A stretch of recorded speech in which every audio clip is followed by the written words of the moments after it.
Masaya ka ba na napunta ka rito? Masumaya ko eh. Tingnan mo, ang dami natin, oh. Masaya ka rito? Ha? Maingay-ingay. Napupuyat ka nga eh. Doon nag-iisa lang ako eh. Eh dito? Marami, oh. Tingnan mo, ilan tayo. Paano pag umuwi na si Lolo? Lagi pa ako binibigyan ng pagkain. Dito? Oh, hindi ako bumabangon. Dadalan lang ako pagkain.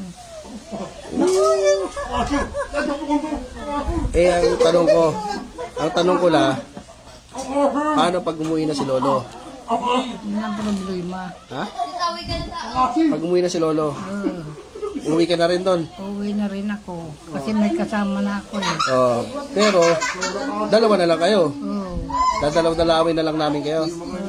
Ha? Bahala na. Ha? Bahala. Hindi, nandun naman si Tito Buboy. Kasi nag-usap-usap na kami na Tito Buboy. Nabantayan ka. Na?